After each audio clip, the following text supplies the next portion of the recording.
creators have to realize this FTC is coming for creators. According to the FTC, you need to disclose so extensively. Make sure, right, if it's on YouTube, toggle the paid promotions button. You need to.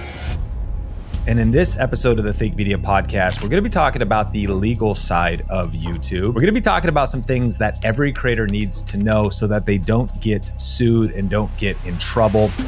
This is the beauty and nightmare of living in the US, right? You can sue and be sued by anyone. So if you don't have an LLC up that veils, that protects you, then your personal assets might get touched. What do creators need to know about brand deals? So usage means that brands can use it however they want. I think usage rights is really important for creators to understand. What are the most important legal agreements or contracts that YouTubers should have in place if they're starting out? Your YouTube channel might be at risk. And in this episode of the Think Media Podcast, we're going to be talking about the legal side of YouTube. We're going to be talking about some things that every creator needs to know so that they don't get sued and don't get in trouble, and some of the biggest legal mistakes creators make. But we're going to be kicking it off with also some of just the fundamentals to make sure that your YouTube channel, your online business, and your personal brand is in order right up front. Our guest today is Tyler Chou, back on the podcast. She's the creator's attorney. And Tyler, how do you introduce yourself at parties? Thanks for that question, Sean. I'm so excited to be on again. Our last conversation was so fun, and it's really good to see that people really responded well to it. So this is how I introduce myself. I am the creator's attorney. My life's mission is to protect creators and bring them to seven-figure businesses. I've been an attorney in Hollywood for the last 16 years, and I started my own YouTube channel 2 years ago. And then I fell in love with the space and realized that a lot of creators are being taken advantage of and don't know what they don't know. And so it's really my goal to educate and protect creators. And our conversation, I think, hopefully does that. Well, I'm excited to dive into some juicy topics. You know, some of the things creators get stuck on is maybe FTC guidelines and disclosures and affiliate marketing. Sometimes they can get in trouble with brands, and creators are getting scammed by brands a lot too, like maybe fake brands that are sliding into their DMs and their email inbox. But I actually just want to start off at a high level based on some questions from our past episode on the business of content creation. Mm-hmm. And so what are the most important legal agreements or contracts that YouTubers should have in place if they're starting out? Well, I think we touched upon this in the last conversation. I think doing LLC, I think employment agreements are really important. So if you have anyone working for you, whether they be editors, producers, script writers, anything that is creating content for you, I think they need to be under those contracts. I think some NDAs are helpful, right? If you want to send cease and desist to people who might be sharing confidential information that they learn while working with you or even just talking to you, right? Like maybe you want to partner with somebody or start a channel with somebody and you share information and ideas or about your channel or products or anything. I think NDAs are really important. I think, those are kind of just high level what they need. And, we talked about what do creators need? They need to pay their taxes. They need to have general liability insurance, defamation insurance. And I think trademarks are really important. I mean, it's not a contract, but it is a legal protection because as we see the future flood of creators who are going to come in. I mean, you look at all the laid off tech people, you look at traditional Hollywood where there's less and less TV and film now. I'm sure you've heard it. People are like wanting to come into the creator space to create content because I think that's the American dream where else do you get to make a video where millions of people will see it, right? That's yes. YouTube. The dream is real, and the creator economy is estimated to grow and double even in the next couple of years. And you're referencing part one of our conversation, which I'll link to in the show notes. And I encourage listeners to check that out after this episode. But when it comes to contractors, let's say you hired somebody on Upwork. Probably one of the most common things is somebody jumps on an online Fiverr.com. Do you think you're liable or vulnerable if you just outsource some editing or thumbnail design to someone on Fiverr and you don't have a contract with them? That's a great question. I have not looked at the terms of service for Fiverr or Upwork. I would hope that they have some type of language in there, but I don't know, right? I think it is so much better to have a template. And I am actually selling. I mean, based off of our last conversation, so many people reached out to me that now I didn't before, but I will start selling a shorter template, right? Versus the kind of full length ones that I do for my clients, where you can just have them sign. It's a short one where it says everything you do for me is owned by me. Because what you don't want is for them to have your content that they're either editing for you or filming for you, and they say, well, I own that because for whatever reason they believe so.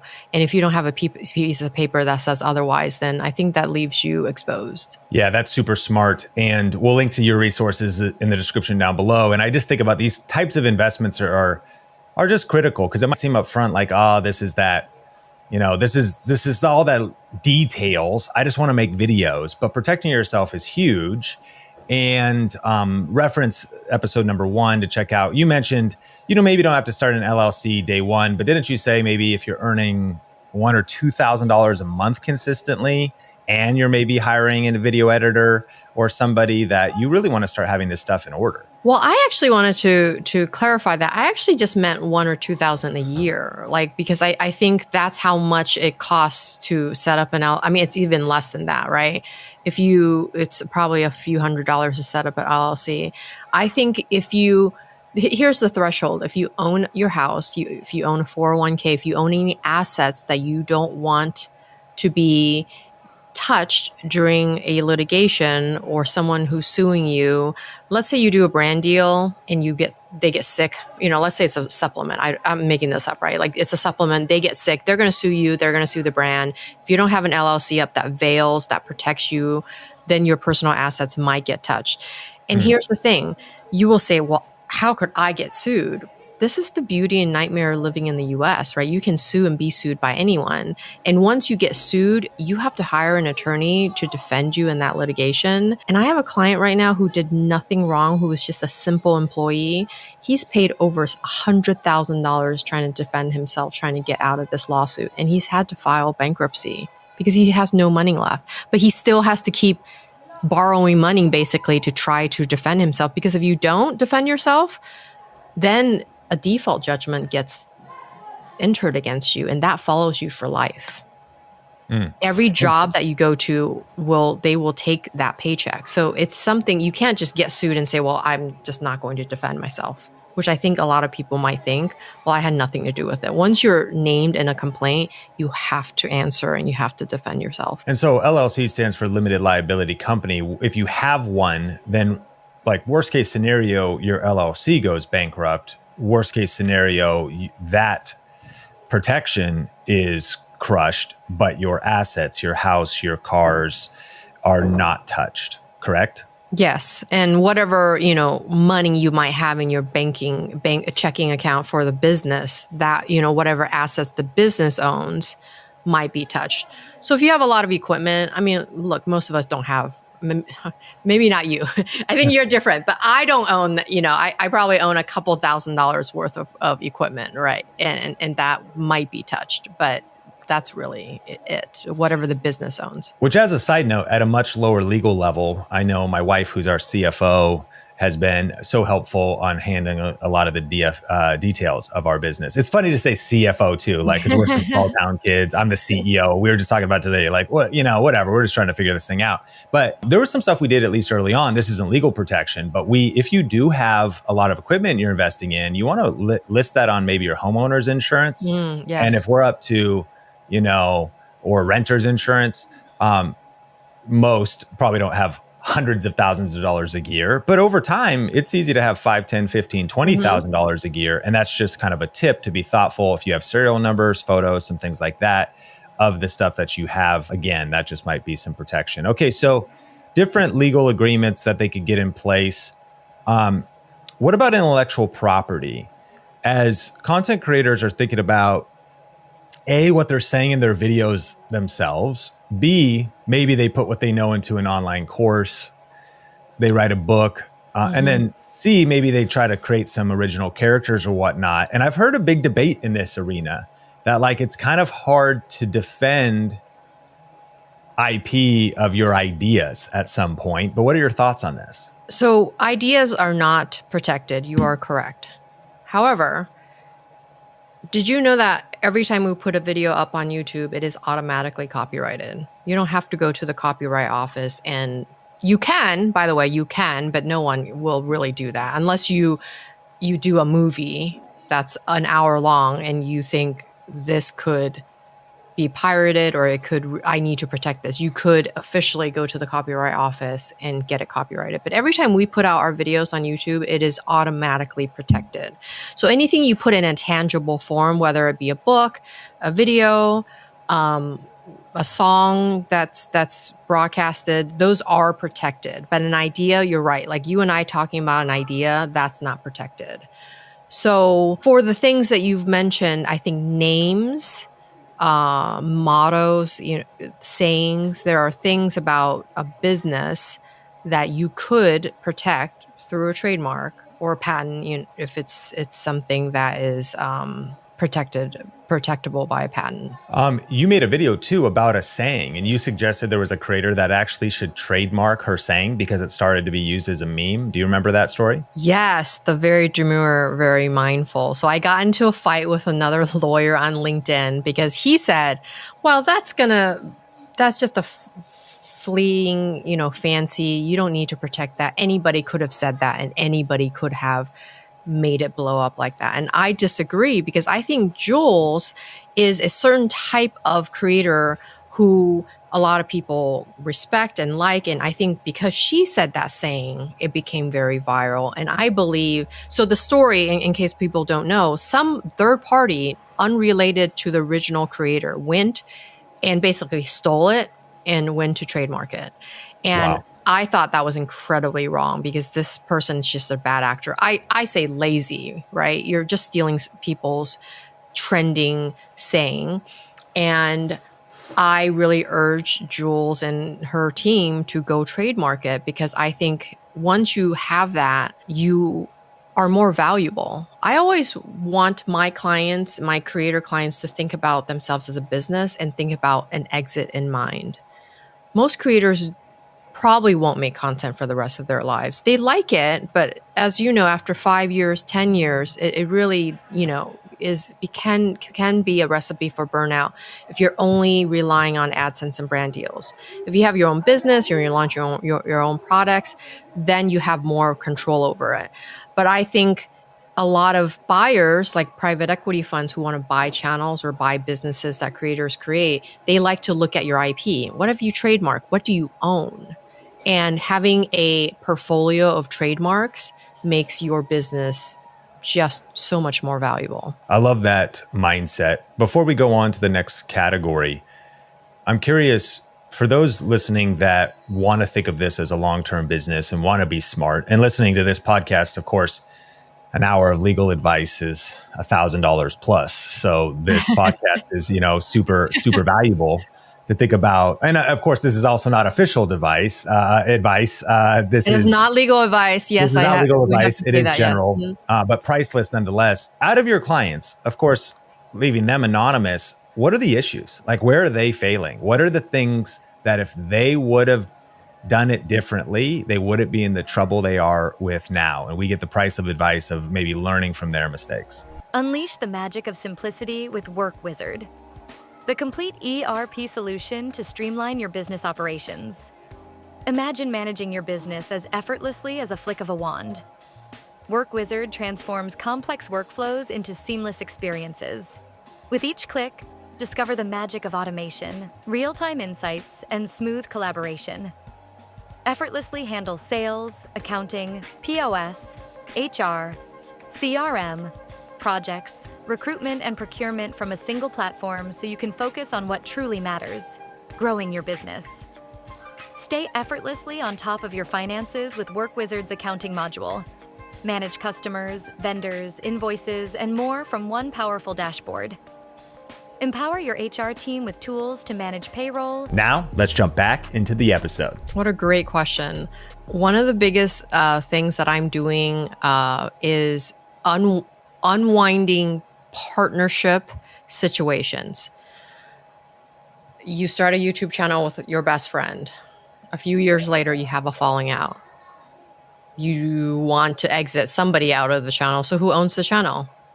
Most of the time, there isn't a contract in place, and that becomes a problem. Then it becomes a race to, well, who has control of the YouTube channel? Who can, like block out access? I don't want that to happen. Just have a partnership agreement from day one.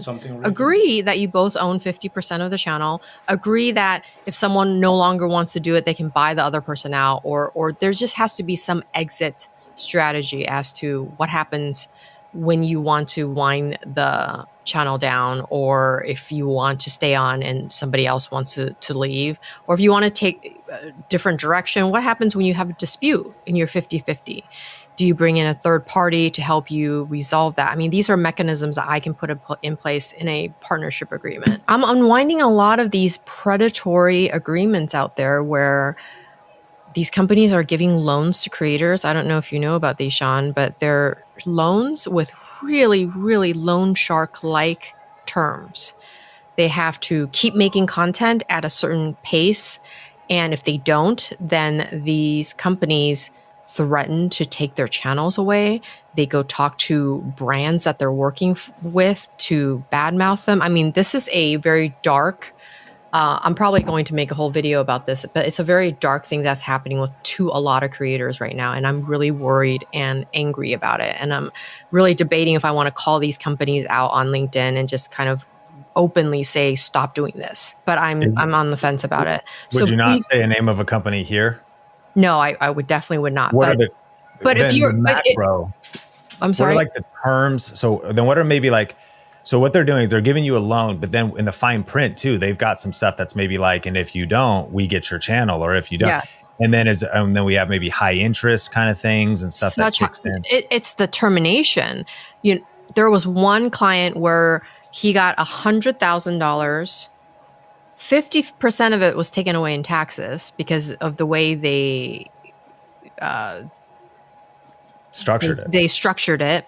Jeez. And it was a $50,000 termination fee. And my client was almost on the verge of a nervous breakdown by the time he came to me. And I went to battle against this company. And I said, and they took more money than they should have. They took it from his brand deals. And so I said, let's go to court. I would love to get you in front of a judge. And I actually was able to get my client out of that deal without paying a dime, because I said, I didn't threaten them. I just said, let's go in front of a judge and let's talk about all the money you've taken. Let's talk about how fair this is. And my client, I've had a lot of creator clients cry to me, and I'm so grateful that I can make such a deep difference in their lives, because sometimes they have no idea what to do. Like when they lose their channels or when they get demonetized or copyright strikes, the fact that I can sometimes help is really, really meaningful. And it makes a world of difference for me. Man, this is so good. So be very careful about going into partnerships in business and in YouTube channels, and sit down with somebody to get a partnership agreement from day one. Avoid predatory loans and be really thoughtful there. And so those are such good pieces of advice. I want to talk about influencer marketing and FTC guidelines. Of course, anybody listening to this, even if they're just starting, and even if they post a video on YouTube or anywhere on social media, we've all seen it where maybe you're supposed to say hashtag ad, and do you give a verbal disclosure? But if we dig in, I mean, a couple stories. Back in 2019, there was the landmark case where YouTube was fined for violating COPPA, the Children's Online Privacy Protection Act. And that was an FTC thing ultimately. And that shifted things a lot. We had in 2022, the Kardashians were warned for failing to properly disclose paid partnerships on social media. And in 2023, the FTC updated its endorsement guides to clarify disclosure requirements for influencers, emphasizing clear and conspicuous disclosure of any material connection to brands. At a high level, what do you think the mistakes, or what do creators need to know about affiliate marketing, brand deals, disclosures, and maybe where they could get into trouble here? So there was a third bucket that I forgot to mention from the last question, which is something else I'm really working on with creators is equity deals. I think if you're a high level creator who is doing 5 to 6 figure brand deals, you should be asking for equity. And so I just wanted to highlight that, because a lot of creators, I will say this to them, huge creators, and they will say, oh, I had no idea I could be asking for equity. But I think Alex Earl taking equity in Poppy, Joe Rogan taking equity in Carnivore Snacks, and of course there's 50 Cent who took, equity in Vitamin Water and had a very nice exit. I think I just want to put that on the map for creators at least. So But to I'm be happy. clear, that's kind of also, rather than like a mistake to avoid a bad partnership, it's a mistake to just take 5 figures for a brand deal instead of thinking about equity, because you might be Yes, getting the short end of the deal. And creators, this is probably at least for mid-sized creators, would you say? 5 probably. Yeah. figures going to be Yeah. 10,000, or 5 figures you're doing $50,000 deals? Probably on the higher end. However, if you and this is something I truly believe in, you don't have to be a huge creator to have a huge impact, right? I know you agree with this. There are small creators out there who are such experts in their space. Like this morning, I spoke to a tennis creator. She's not a huge creator, but she has such deep impact with tennis brands, and so just she might have, let's say she has 10,000. I don't know, actually 10,000 on YouTube, but her impact, and she has gotten equity. So my point is, don't necessarily tie what I just said to, oh, I shouldn't think about this. No, you should be thinking about it from day one. If you're an expert who's just starting their YouTube channel, but you are a doctor or a lawyer or a mechanic or an engineer who can give advice to these startups who are starting, then you can ask for equity from day one. Don't just think because I have a small channel or I haven't been doing brand deals. Think about your position and your value to the company coming to you, wanting to work with you. If you're like my client, the tennis creator, she's a small creator, but she has so much value because she's been a tennis player for 20 years. So like, think about it that way, right? Like, what is the value you're giving to the company? Don't think I shouldn't ask for this. Ask for everything. All they can do is say no. But I think you should be thinking about equity way sooner than most creators are thinking about it. So if we go a little bit deeper on that, we'll come back to the disclosures. I think like this kind of makes me think of also UGC creators, and just the idea that user generated content is a whole niche in and of itself. And you, the person, your ability to create videos, the way you look, the way you sound, your charisma, your history, and what you're saying too, your expertise. So you might be day one on YouTube or social.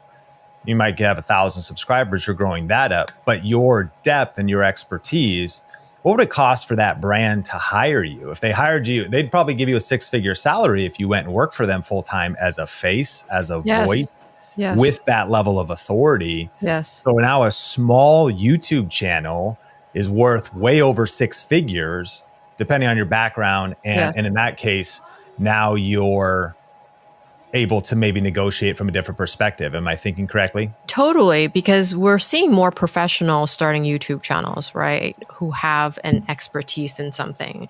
So I think I love that example you gave. Think of it as 6 figures. I tell my clients when they're about to accept equity deals that it should be cash plus equity.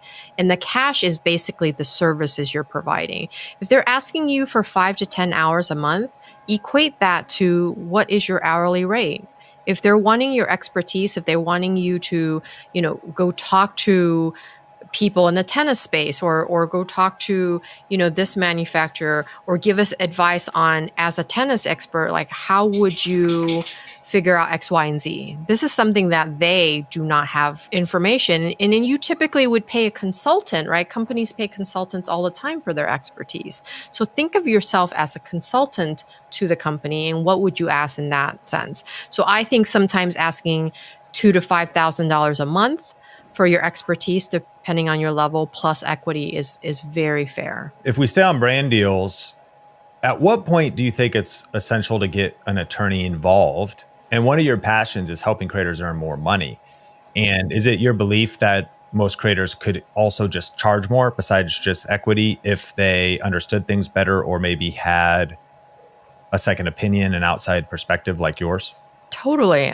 I have a client on LinkedIn who's huge. And when I first met him, he was making probably 2 to 3 times less. And I asked him, I said, how much are you asking for your posts on LinkedIn? And he said something less than 4 figures. And I said to him, you should be making 4 to 5 figures. And because of that one advice from me, he started asking for more. I think most creators just don't ask for enough money. They think, oh my goodness, someone wants to give me $500 for a video. Amazing. If you ask the brand what their budget was and how many creators are in the campaign, those 2 questions could probably help you figure out how much you should ask for. When I step into a deal, I usually 2 to 4x the original offer because I asked a bunch of questions. And I have no problem asking for more money for my clients. Now, a lot of us have trouble asking for more money for ourselves. I don't know what psychological block there is. We just feel like we're not worthy or entitled to that. I have no trouble. If someone offers you 10,000, I could say 50,000. Like, I have no trouble doing that. So if you have a manager or an attorney who can do that for you, I think that would be very helpful to just get you away from that lower, current price that you have yourself set at. I bet 99% of creators can relate to that, including myself. I think on the one hand, I intrinsically know my value, but yet I still hedge a little bit. And that's partly the power of the third person, is just to kind of represent you and not flinch, like not kind of waffle around a little bit. So I'm like, oh, and the creator in me is also, like still hustling, still kind of maybe sometimes thinking small. You just get somebody that's objectively more disconnected from it with expertise like yourself. And it's pretty wild to think that from a little bit of difference in negotiation, that you could just instantly start charging 2 to 3 times more per brand deal, no matter what size of creator you are, simply because of understanding your value. Is there things that happen that you notice where brands, essentially how creators could avoid getting screwed over by brands because of contracts or terms or things that have happened to your clients? I think most creators, especially younger ones, newer ones don't understand usage rights or, just whitelisting, boosting, things that are in addition. They just think, oh, I'm just giving you a video, but you don't realize what the brand takes your video and does with it. And a lot of times that part, the creator gets screwed on because they say, okay, here's $1,000. And then the brand ends up using it. They don't even realize that you can ask for usage. Usage is 10 to 30% of the base price for every 30 days. If they want control of your channel or they want to put paid ads behind you, that's something you should ask for more money. And I think a lot of creators don't even understand what those are. And sometimes brands or the agencies that they hire to manage the campaign sometimes will not pay creators. That's also something I deal with a lot for big creators, is 6-figure brand deals not getting paid.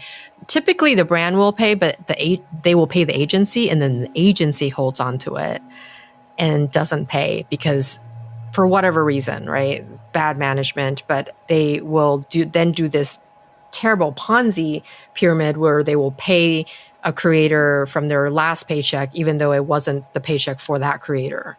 Right. And it's a bad trickle down effect. So, and I've known a lot of creators who are not paid, and it's $500 or $1,000 or $2,000. And they think, well, what's the point? It's going to cost me that much to hire an attorney anyway. I would say that, it costs me not that much of my time to send a letter out for a lot of creators. I've done that. I've done just a one-time demand letter, and they typically pay. Sometimes they don't pay the full price, but at least you're getting something, because their sob story will be, well, we're going under or we're struggling, but here's 50%. And that's better than nothing. It's interesting because I think creators listening to this might not realize how common it is that maybe you could struggle getting paid from brands, them not paying. It could be bad management.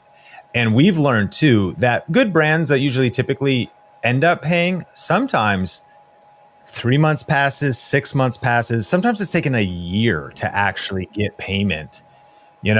There's like a French Montana and Drake song that says, hopping out the jet, Lears.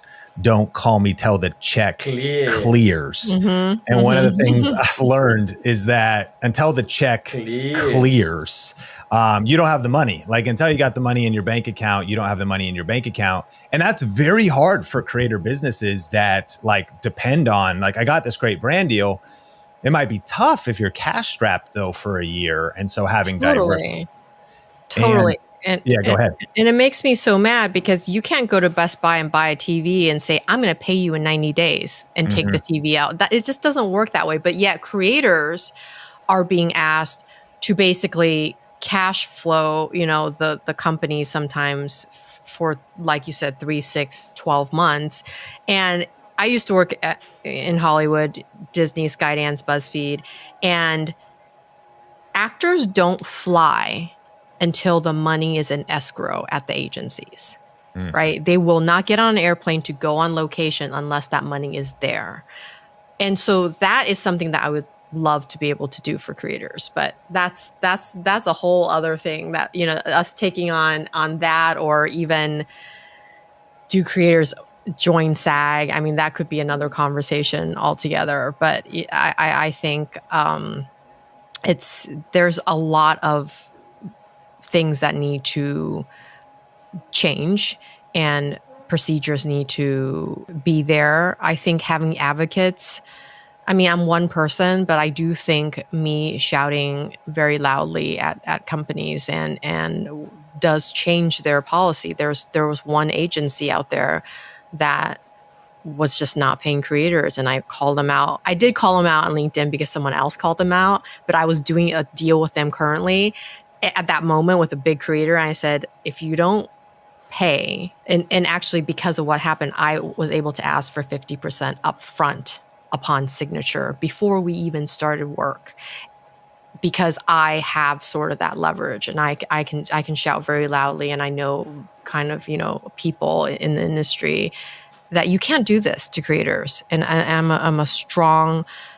on that soapbox, you know, shouting for creators who can't do it themselves. This episode is brought to you by StreamYard. StreamYard is our go-to platform here at Think Media for live streaming to Facebook and YouTube, and for recording our video podcast. It has an incredibly easy to use interface for built-in branding, transitions, text lower thirds, and seamlessly bringing on guests. And they just added an awesome new feature called local recording. This allows you to take the quality to another level by separating out your audio and video from your guests, giving you more control over your content for later use. This feature is perfect for video and podcast creators. Go back to also usage rights to clarify. What creators don't realize is that they might do a brand deal, they get $1,000, they post a video, but in the contract, that brand took usage rights, and now they're running paid ads using your likeness and your media, and they're doing it for the next 5 years. Or forever, Sean, right? Forever. Yeah. And that's what I wanted to ask you, because young creators definitely know this, including myself. And you also don't even realize who you may become, you know, whatever. Like, so you're a new creator. You're like, I just need $1,000. You can't even imagine that someday you might have a silver play button or beyond, and what might, you know, your influence be. Let me ask you this. So if you did one of those brand deals, and then can you ever get out of it? Like if you Yes. signed away usage rights and they're still using it, you're like, okay, it's 7 years later. My prominence is, you know, bigger. I'm more established, and yet they're still running ads on my likeness, and maybe their product has even gone downhill. You're like, it's been so long. It was great then, and now it's different. Times have changed, but they're still just kind of milking your likeness. What's your advice here? Or that the brand is so big now that they should be paying you. I have certainly gone back to brands and companies and renegotiated those deals, and I have been successful because they know what they did was wrong, and they know that what they did was taking advantage. And I just say to them, this is taking advantage. Do you know that story of that actor Simu, who you know, he was on the he's one of the actors, you know, on the he was the dragon, you know, in the Marvel, the Asian Marvel movie, and when he was starting out as an actor, he was an extra, and he did this short little commercial as like corporate guy number 3 or something. And so now that company owns that stock footage and uses it everywhere. And he tried to go back and buy the stock footage back, but because he gave in perpetuity rights, he couldn't buy it back, and they were not incentivized to sell it back to him. So now they use that to run advertising, and he's a huge star now. He's a Marvel actor. That's to your point. When you're starting out as a creator, you don't think about it. But what happens in a few years if you have 1 million subscribers and you're doing big brand deals, and there's this thing floating out there, and that brand is so usage means that they can run it on their own channels, on their own websites. They can use it to basically run campaigns however they want. And it's something that I think usage rights is really important for creators to understand. Man, that's really interesting. I do want to close the loop on the influencer marketing FTC guidelines. Yes. So disclosures, and again, I think the Kardashians were just warned, and they were fined, Sean. Oh, they were? Okay. He was fined. Yeah, it was like 6 figures because they wanted to make an example of her. It was a crypto campaign. Okay, and that might have. Oh, yeah. Okay, so they failed to disclose they've been paid to promote cryptocurrency investment schemes. They ended up being fined. Yes. So, what's your advice here? Disclose so extensively. There are 3 ways you should, according to the FTC. You need to make sure, right, if it's on YouTube, toggle the paid promotions button. You need to say it out loud, right? This video is sponsored by X, Y, and Z. You need to have it on screen somewhere or in the descriptions. I actually maybe 4 different ways. Like, as many ways as you can disclose that you're being paid for this sponsorship, this review. What the FTC wants to be so careful about is they want the consumer, right, the viewers who are watching it, to understand that you, Sean, if you're talking about a product but you were paid for it, that's maybe going to give you a different type of review than if you were to say, I bought this with my own money. How often have you guys bought camera or whatever and you said, we bought this because we wanted to give a neutral, our neutral opinion? And it's a leveraged point because most people, I think there's mistrust, or you want there to be transparency, but yes. What level of trust can you have when you're like, and I think what a lot of people say is they say, listen, I can totally share my opinion. This was sent to me for free. Getting paid for a product review is actually something I think we either don't do it or 99% of the time we won't do it. I'm like, there's no such thing as getting paid for a product review. Getting a free, there is such a thing, but I'm like, now I'm incentivized because I'm getting money. If I get the product free with no holds bar, right? Like, hey, I can say whatever I want. All they did was send us a review unit and listen, here's my thoughts. Yep. I like that. And then the point is to disclose it, right? Yes. And that's a great point. Even if it's free, you can say, I think there's hashtag gifted or hashtag free, and just as long as they understand that you got it, because sometimes even free, it's a gift. And the FTC just wants the viewer to understand, how did you get this product? And so they understand your motivations. And it's harder, I think, when it's paid or gifted to give maybe a neutral opinion about it. That's really my opinion. So there's probably 3 levels. If you got paid money to review it, that's like the least bias. If you got it free, but you maybe get I trust a lot of creators because they're like a tech review factory. They just get lots of headphones sent to them, lots of cameras sent to them, and they develop maybe a level of trust in their opinion. But they certainly, I think then that 3rd level is the highest level. When a creator jumps on and goes, so the camera I decided to purchase, right, which might also be like, hey, out of everything, this is what I spent my own money on, or I did buy this myself regardless, and I don't love it, or I do love it. So that's interesting. Keep going. So disclose everywhere. I would say over disclose. Now, I understand a lot of times creators don't want to do that because they think, oh, it's like annoying or it's too much information. But I would say the FTC is cracking down on creators. And I think the example you mentioned with Kim Kardashian is a good one. They're realizing, I think the FTC is realizing how much money is going into the creator marketing space. And they want to make sure that people are disclosing that they are getting paid sponsorships or that they're investors, right? Or, or they're getting equity, even that they're somehow an owner in the business, because that also will skew, right, their opinion about the product. If you know that Alex Earl is now a part owner in Poppy, you might think, well, no wonder she likes Poppy so much. She owns part of it. I don't know, right? I'm making that up, but you know what I'm saying. She might really like Poppy, but you do.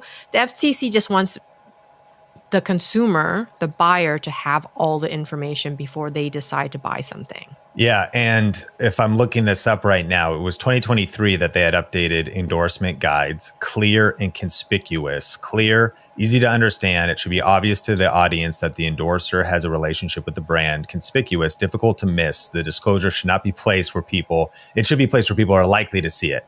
So you might put it at the top of the description, which is where we do at Think Media. We'll say, like, earns commissions from affiliate links. We'll say this video is not capital NOT sponsored to actually, to at least frame it, like, just to be clear, this video is not sponsored. We'll use affiliate links pretty much all the time, right? If it's a book or whatever, so we disclose that. So you don't want to bury it. Conspicuous would be not hidden, but put it difficult to miss. And then they say being paid by the brand, getting free products or services from the brand, having a family or employment relationship with the brand, owning stock from the brand. When it comes to affiliate marketing, or when it comes to the YouTube box where it says includes paid promotion, if you purchase a product, which we buy lots of stuff off Amazon ourselves without a brand deal to review or to include in a video. Mm-hmm. And the video is not sponsored. We're not getting paid. We purchase the products ourselves. And we will verbally say, and hey, if you want to check out any of this stuff, there's links in the description down below. Those are affiliate links, which means we earn commissions or might earn commissions. Would we be okay not checking that YouTube box, or do you think that we just always should? That's a great question. And I actually will not answer it because I don't know the answer. I need to go actually look at the kind of terms and service about that, because affiliate marketing is, I think, different in terms of what a paid promotion is, because Amazon is not paying you anything. That's what a paid promotion is. Yeah, not up front. Right. Yeah. Right. Yep. But they haven't paid you. They haven't sent you a product. You decide to use the product and then put a link to it. I'd like to actually do a little more research. I will never say something I don't exactly know. So I want to check on that, but I don't think you need to. And I do want to answer your question about bearing the hashtags. Yes, always have it at the beginning of your description. It should be visible when they're looking at, before you click on the more, like it should be in the beginning of your description, because the FTC just wants to know that you are disclosing it to your audience and the audience gets to see it right away, that it's not buried. And I love that you have this is not promoted. I think what people have to realize, creators have to realize, is FTC is coming for creators. They're realizing how much money is in this space and they want to start making an example. And as we saw from the FTX situation, a lot of creators got sued because of what happened there. And the FTC wants creators to disclose, but also maybe even do some due diligence. If you're promoting a financial product like crypto, I think that's why those fines are so huge. And that's why the FTC came after the creators, was because finance is so regulated, and it's people's money. It's people's entire life savings. It could bankrupt people. So they take that very, very seriously, especially when it comes to finance products. If we go into that, this is a massive thing CoffeeZilla is covering Logan Paul, and he specializes really in a lot of crypto. Andrew Yes. Tate has said he wouldn't promote any crypto projects, yet has promoted many, and now is pushing one of his own. And we are seeing a lot of influencers scamming their fans through crypto, a lot of finance influencers, perhaps. Ignorance is not an excuse, but early on with FTX kind of fooled a lot of people, and Sam Bankman-Fried, it seemed like the best thing in town, and yet a lot of people got screwed over on that. And there's all kinds of stuff in this space in regards to giving financial advice about stocks and things pumping up like GameStop and Bed Bath and Beyond. And there's just so much happening here. What should creators know about this crypto space from your perspective? What are the dangers if you're a content creator talking about crypto finance? And how can the creators also just stay safe so they don't get scammed or sucked into this stuff? I want to say don't do it, but I know that's maybe too strict. I think crypto endorsements are really tricky because you always have a chance that one of the crypto companies that you're endorsing is going to scam its buyers, its users.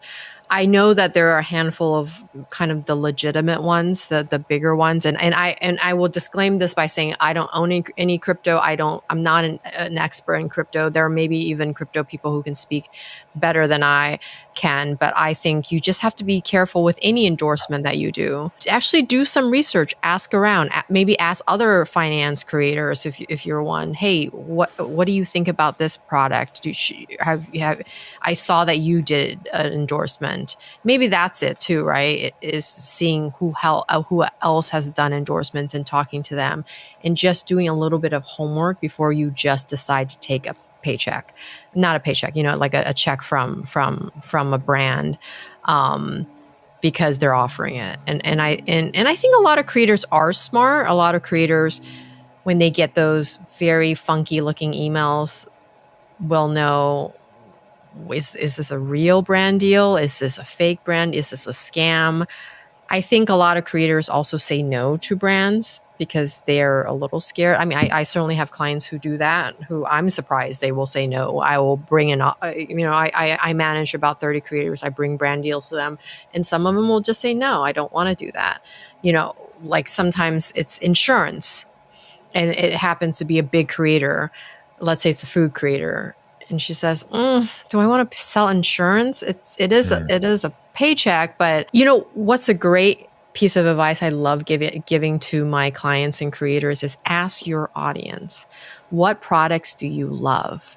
And then you can go show the brand, look, my audience loves you. Can we do a partnership? And then actually do that brand deal. And then your audience is blown away because you actually listen to them. That has been very successful for a lot of my clients, is to ask your audience, what products do you guys love right now? I'd love to check some out. And then that would maybe make sense. And it could be something not in their niche. And so that's, I think, something that's very powerful. That is a super powerful tip, right? As we're landing the plane of the podcast, you got to listen to this whole episode because it's packed with so much value. But Tyler, I'm only halfway through my questions. And so we will get you on the calendar again. I want you to shout out your stuff in just a second. And I have one final question for you. But listeners, thanks for listening to this episode. And I did my best to actually run all of last 400 comments so far on part one, which will be linked up in the show notes. I ran it through Google Gemini to kind of summarize some themes. And I want to continue to listen to our Think Media podcast listeners and pass those questions along to you. So if you listen on audio, visit the YouTube version, drop in the comments on YouTube. What questions do you have about this stuff? What other topics would be helpful to cover in the future? And definitely subscribe for future episodes of the Think Media podcast, for growing your channel, getting more views, but also for staying safe and building real legacy and a solid business on solid ground. And Tyler, just acknowledge you for so much value. Now, let us know, what are some of the things you have going on? You've got communities, you've got resources. We'll make sure it's all itemized in the show notes. But shout out where people can connect with you for more. So you can find me on my YouTube channel called Tyler Chou, the Creator's Attorney. I'm very active on LinkedIn. I'm actually writing on there several times a week. I try to write every day, and just kind of everything we cover today, I do on LinkedIn. I am starting a community, and I think really based on our last conversation, Sean, it's shown me that creators really do need a space where they can come get legal advice, that they can maybe talk to other creators as they're starting out or even further along in their journey. And I think I'm going to launch I'm going to open it up. I think I'm going to have a Black Friday sale. So if you join then, it'll be at a discounted rate. But I'm probably going to launch it in either December or January. It's going to be on Mighty Networks, and it will feature myself live probably twice a month. We'll have just a huge Q&A for creators to come in. One of my clients, Jenny Hoyas, will probably, some of my clients will come on and answer questions. Cassandra Bankston's another client, on, how to grow your channel, questions, brand deals, different things. And I really think that creators should diversify their ways of making money. And launching a product. I'm actually helping one creator launch a cereal right now, and another one do press-on nails. Like, I'm just getting to be an expert in all these different things.